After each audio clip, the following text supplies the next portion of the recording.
자, 이슬람 제국이 발전하다, 이슬람이 형성되고 확산되는 과정을 이제 배울 두 번째 단원입니다. 예. 지난번 영상에서는 이제 그 아라비아의 상황이 어떻게 바뀌는지, 그리고 이후 무하마드가 어떻게 이슬람이라는 종교를 창시하고 그리고 발전하는지 그 부분을 봤는데요. 그 부분을 잠깐 다시 좀 정리를 하자면 이 6, 7세기경에 이렇게 6, 7세기 무렵에 비잔틴 제국과 사사랑조 페르시아가 대립이 되었고 이 과정에서 원래 있었던 이런 교역로가 막히게 되자 바닷길을 이용하는 교역로가 새로 나타났고 그 과정에서 메카와 메디나라는 그쵸 여기 있는 메카와 메디나라는 도시가 번영했다. 번영하면 참 다 좋겠지만 이때부터 빈부격차가 등장하면서 이제 어떻게 보면 하층민들과 귀족이 어떻게 보면 형성되게 되었다.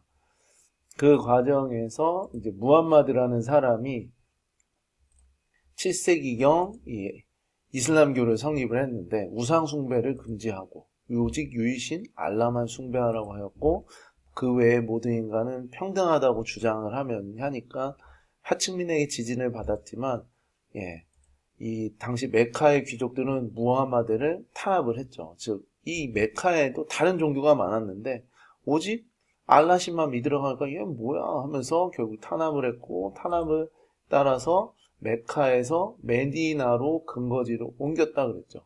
그러면서 이때를 헤지라 즉 622년이 이슬람 원년이라고 하였습니다. 하지만 나중에 다시 무함마드가 회복을 해서 메카를 정복하고 결국 이 아라비아 반도를 다 이제 어떻게 보면 정복한다 이런 내용들이었거든요. 이번 시간에는 이제 무함마드가 죽은 후입니다. 죽은 후 여기 나오죠. 무함마드가 죽은 후에는 뭐 어떻게 됐냐? 무함마드의 후계자들을 차례로 뽑았어요. 그들을 칼리프라 그랬고요. 왼쪽에 있는 무함마드의 후계자, 무함마드를 있는 계승자라고 이렇게 뜻합니다. 이들은 정치, 군사적 실권을 장악하고 있었는데 이렇게 칼리프가 연속해서 잘 뽑히는 시대, 이때를 정통 칼리프 시대라고 합니다. 그래서 여기 보시는 것처럼 4대 칼리프까지는 잘 뽑혀요. 그렇게 2대 우마르, 3대 우스만, 4대 알리까지도 잘 뽑히는데 이 4대 알리가 좀 약했는데 이때 무함마드의 유일한 혈통이었거든요. 근데 우스만이 속한 우마이야 가문에서 그러니까 여기 3대 우스만이 속한 우마이야 가문에서 알리를 암살을 하는 사건이 일어납니다. 그러면서 이후 우마이야 가문이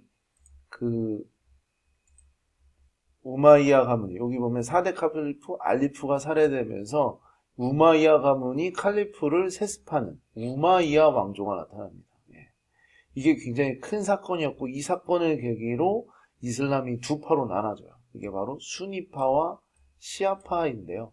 시아파는 알리만이 오직 무함마드의 혈통이고 그의 후손만이 칼리프라고 주장하는 쪽이에요. 그래서 이쪽은 오직 알리에 의해서 알리 이후에 있는 혈통만이 후손이다라고 주장하는 거고 수니파는 아니다. 무함마드가 혈통이 아니어도 능력만 있으면 다 칼리프가 될 수 있는 거 아니야? 라고 말한 쪽이었는데 이슬람 세계에서는 수니파가 83%, 시아파가 16%인데 대표적인 시아파 국가가 바로 이란입니다. 이란.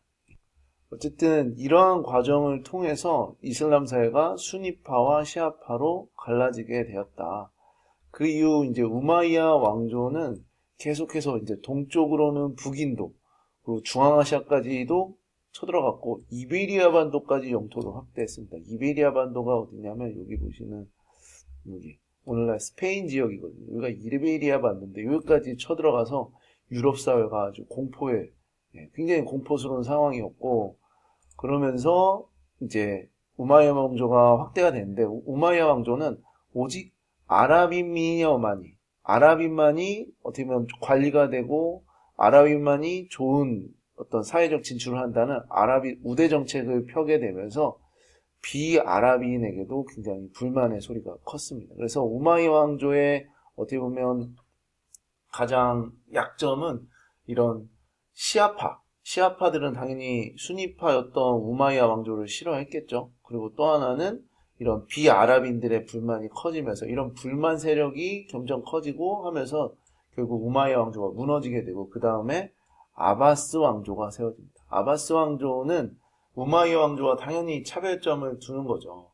우마이야 왕조에서 우대 정책을, 아랍인 우대 정책을 했다라면 비아랍인이어도 군인이나 관료 등 세금에서의 차별을 없애는 등 아랍인 우대 정책을 어떻게 했다? 폐지를 하면서 아바스 왕조가 조금 더 어떻게 보면 발전할 수 있는 계기가 되었고 나중에는 당나라와 전투도 합니다. 바로 탈라스 전투라고 하는데요.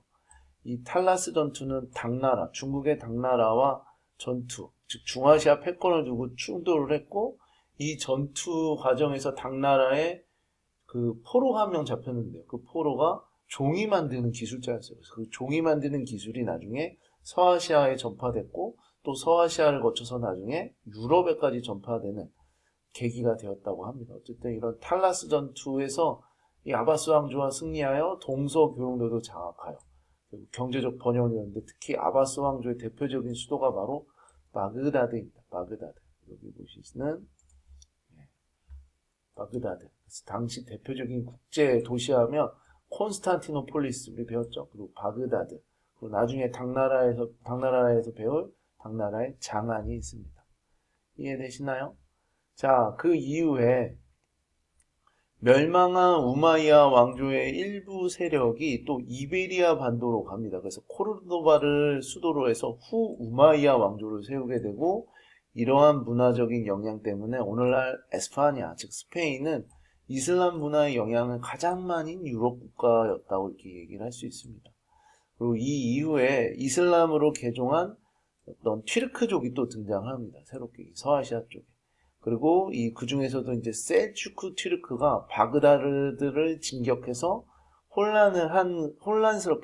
혼란스럽게 만드니까 아바스 왕조에서는 야, 얘네들 이거 도저히 안 되겠다 그래서 셀주크 튀르크의 지배자를 술탄으로 임명합니다. 술탄은 권력이라는 뜻으로 야, 종교적 지도자는 여전히 우리야. 즉 우리는 여전히 칼리프지만 너희들은 힘은 세니까 우리가 술탄이라는 칭호를 줄게. 이렇게 이제 정치적인 권한을 그들에게 줄 수밖에 없고 나중에 셀주크 투르크가 이슬람 세계를 통합하고 이제 비잔틴 제국까지 압박하는 모습을 보입니다. 그래서 이 정도까지 여러분들 보시면 될 것 같고요. 어쨌든 이슬람 왕조는 상인들의 활동이 활발하고 나중에는 인도와 동남아시아, 중부 아프리카까지 더 확대됐다는 부분도 한번 보시면 될 것 같습니다.